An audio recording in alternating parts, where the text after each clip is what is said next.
La ley la han postergado por un año, debía haberse derogado. Esa era la posición de todo el Frente Amplio de Acción Popular. El programa izquierda, Caliwarmi, ¿no? por ejemplo, que es el ejemplo y de lo que se vantea el gobierno de la inclusión social, ¿le parece a usted un desastre? No me parece un desastre, me parece insuficiente. ¿Y le echa la culpa al ministro Castilla? ¿Por qué no le echa la culpa al anterior ministro? Que usted también nombró. Hemos demostrado que el que maneja el presupuesto y el que maneja el gasto social es el Ministerio de Economía. Él es el que pone los presupuestos. Pero ya excedió su presupuesto, ya está en crédito suplementario. Bueno, Mariela, para darte un índice nada más de lo que es hoy día el gasto social en América Latina, Perú con Ecuador son los países más bajos de Latinoamérica, que gastan 7.3 del Producto Bruto Interno. Ahora, congresista Mendoza, si no sale el ministro Castilla, las propuestas que ustedes han planteado son inviables, como ha mencionado hace un momento.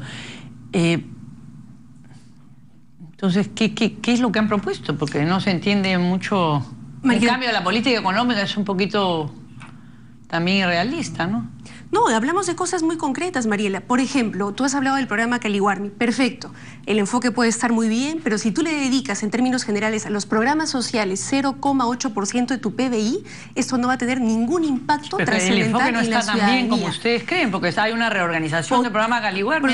En el supuesto que el programa estuviera bien, si tú le dedicas a todo el conjunto de los programas sociales 0,8%, ¿creen que con dinero se va a mejorar la cosa? O sea, no más dinero, más presupuesto, o tiene que ser algo bien hecho y que tenga una prospección. Es uno de los aspectos fundamentales. Ahora habría que preguntarles también, Mariela, por ejemplo, a los productores de Gamarra, qué tan maravillosa es la política económica implementada por este gobierno y dirigida por el ministro Castilla. Habría que preguntarles a los gobiernos regionales para los de Gamarra, que han estado en movilización constante en los últimos días por el recorte del Cano. Y sobre esto, Mariela, habría que incidir. Porque ¿Pero el qué proponen Castilla, antes para lo de Gamarra, congresista Mendoza? ¿Que se anule el Tratado de Libre Comercio con China? Hay que agotar la investigación sobre el dumping y eso ahí tiene que haber voluntad política del gobierno. ¿Tiene algo que ver, lo relacionan ustedes con el Tratado de Libre Comercio de la China o con la China o no? Habría que revisarlo justamente, Mariela. No han estudiado el asunto. Y en ese marco, primero, ahorita el tema es investigar si hay un problema de dumping, porque ya se ha demostrado que sí se están importando productos chinos por debajo de los costos de la materia prima. Y ahí tiene que haber voluntad política del gobierno para esclarecer este tema, Mariela. Pero también está el tema del Cano. Y sobre esto quiero incidir particularmente, porque se ha dicho hay crisis económica, pues ha dicho el presidente, y le ha costado de acuerdo, Mariela. Sabíamos todos que se venía un escenario así y que la reducción del canon se iba a dar. El problema del ministro Castilla es que no lo previno ni lo planificó para paliarlo con los gobiernos regionales. Se los anunció en el PIA, se los anunció en el PIM, ¿no? Un monto determinado, y de la noche a la mañana, cuando ya los gobiernos locales y regionales habían programado ese dinero, habían contratado gente, habían aprobado sus expedientes, les dicen no, te recorto, en algunos casos en provincias del Cusco, pero el según 90%. El presidente Ollanthumala, señor Lerner, son avaros los gobiernos regionales, textualmente lo estoy citando, porque tienen dinero ahorrado que lo pueden utilizar, dinero que no digan, además de hecho, que no digan que está comprometido, porque eso no es verdad. Entonces, ¿por qué tanto ruido si el suelo está parejo? Si hay dinero en las arcas regionales. Lo más fácil para resolver estos temas son la propia política del Ministerio de Economía. Mira, Mariela, nosotros hemos vivido 3 años, los 3 años, el primer medio año que termina con un superávit fiscal el gobierno de 1.8, el segundo año con 1.3 y esperamos ahora que va a terminar seguramente entre 0.3 a 0.6 de superávit fiscal. ¿Sabes lo que significa superávit fiscal? Es que no se gasta la plata en la inversión pública. Entonces, ¿para qué los programas plata para el Cano? Si tienen en las arcas regionales. No se gasta en los proyectos grandes de infraestructura. No estamos hablando solamente del Cano.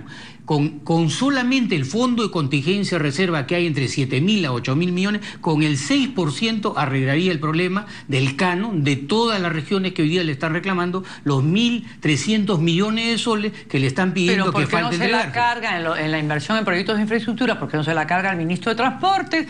¿Por qué no se la carga al ministro de Energía? ¿Por qué no se la carga al ministro de Agricultura, de la Producción? Porque la política económica es hacer fondos. la pregunta que los peruanos todos queremos saber es hasta dónde vamos a seguir haciendo fondos de contingencia o hasta dónde vamos a seguir haciendo superávit fiscal cuando el Perú necesita infraestructura. Entonces usted coincide con el APRA.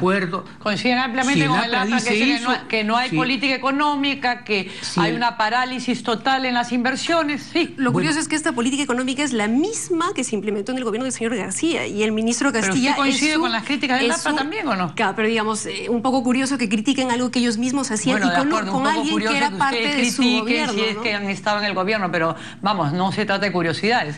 Estamos hablando que ustedes están coincidiendo ampliamente con un partido de oposición en este momento como el Partido Aprista, que tiene las mismas críticas que usted. No creo que el Partido Aprista proponga, por ejemplo, que se fortalezca Petroperú como empresa pública para que inyecte fondos para garantizar la ejecución del gasoducto del sur y del polo petroquímico. Compromiso político de este gobierno con toda la Macrosur. Bueno, entonces, no creo que el Partido Aprista vaya en ese sentido. Bueno, será pues una diferencia, congresista Mendoza, y usted lo sabe, que es más o menos lo mismo. Ahora, ¿qué les ha hecho el premier Juan Jiménez? No, el premier, hemos ¿Con conversado... quién estaba de parte del Ejecutivo? De parte del Ejecutivo ha estado el ministro de Justicia y ha estado la ministra de Desarrollo Social. Y nosotros hemos tocado no solamente ese tema, hemos tocado temas de la seguridad ciudadana, hemos tocado temas de salud, de educación, ¿pero qué les ha dicho de el corrupción? Premier? Mucho gusto, Jiménez. El premier ha dicho que ha recibido con todo respeto los planteamientos, el diálogo que hemos efectuado con él. Algunas cosas hemos coincidido en la lucha contra la corrupción, en la cuestión de seguridad ciudadana, en algunos derechos sobre la reparación civil. Pero el planteamiento de ustedes ha sido básicamente a lo económico, ¿no? A la parálisis del país, a las no inversiones, a las grandes inversiones, al recorte del canon. Mariela, son 11 puntos. La parte económica tiene 2 páginas. Hay 9 páginas de propuestas sobre lo que debería hacerse en muchos otros terrenos, como te vuelvo a explicar, ¿no? En la cuestión de educación, en la cuestión de salud, en la cuestión de la ley universitaria, en la cuestión de la ley del trabajo, ¿no? En fin, en una serie de puntos en donde nosotros estamos planteando al gobierno las necesidades hoy día que creemos que están arraigadas hoy día en el pueblo peruano y que necesitamos tratar de desarrollarla y resolverla. ¿Y por qué, yendo a la parte de representación, por qué no fue Marco Arana y Gregorio Santos, que forman parte del Frente Amplio de Izquierda? Cada agrupación política dentro de la coordinadora inicial del Frente Amplio ha elegido a su representante. TIR Libertad, entiendo, le pareció más pertinente que Marisa Glave, como joven política, mujer, participara en esta representación. Y así cada agrupación política ha decidido... ¿Quién fue por parte roja?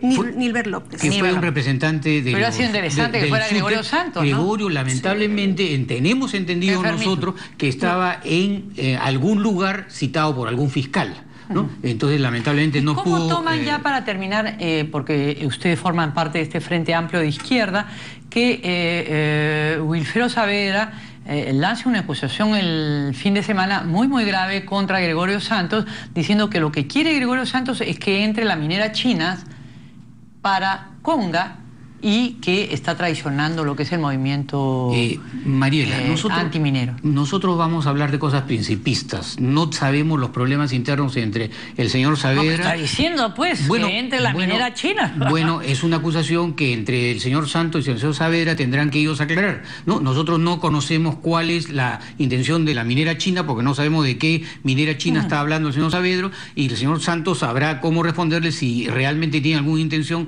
de que entre o no entre la minera china. Pero lo que nosotros tenemos que decirte como principio, que el Frente Amplio no es un frente antiminero, ¿no? Que el Frente Amplio, todo lo que sea inversión, que respete una situación de medio ambiente, que respete unos estándares mínimos de reglas de juego en la cuestión ecológica, nosotros lo vamos a respetar. ¿Usted va a ser el candidato a la presidencia del Frente Amplio? No, nosotros tenemos por delante mucho camino por trabajar políticamente. ¿Le gustaría, le parecería algo interesante? No, a mí me parece que hay una nueva generación que debe hacer política en el Perú, y en eso estamos trabajando. Un ejemplo es acá Verónica, otros ejemplos son otros jóvenes que han también asistido con nosotros a esta reunión. Finalmente, y creo que hay que darles a los jóvenes. ¿Qué esperan de esto? ¿Que haya otra reunión o acá va a quedar? ¿Qué han entendido? El Premier ha anunciado que se está elaborando una suerte de matriz donde están las propuestas, donde hay coincidencia de las diferentes fuerzas políticas para luego, a través de un comité de técnicos, implementarlas. Entonces estaremos a la expectativa perspectiva de aquello en lo que se ha identificado coincidencias. Y, por ejemplo, Mariela, quiero marcar una, la necesidad urgente de una reforma política integral, que tiene que ver con la ley de partidos, eliminación del voto preferencial, democracia interna, financiamiento de los partidos. El Premier ha señalado que hasta las fuerzas políticas que se han presentado hasta el día de hoy tienen consenso sobre eso. Así que sobre el voto preferencial. Sobre todo la necesidad de una reforma política integral. Así que yo creo que eso, Mariela, es urgentísimo y se tiene que hacer en cuanto concluya este diálogo, que las fuerzas políticas que han participado... ¿Qué otra coincidencia les ha mencionado en la primera parte de esta cosa? Lucha contra la corrupción. Lucha contra la corrupción. ¿No? Bueno, no creas, hay algunos que se quieren escabullir también, ¿no? Por ahí, ¿no? Pero hay cosas que coincidimos en la lucha contra la seguridad ciudadana. Parece que la Procuraduría Anticorrupción está haciendo un buen papel en ese sentido. Bien, muchas gracias por acompañarnos en los estudios, señor Salomón Lerner Guitis y congresista Verónica Mendoza. Un gusto. Muchas gracias, Mariela. Muy buenas noches. Amigos, tenemos una pausa y retornamos.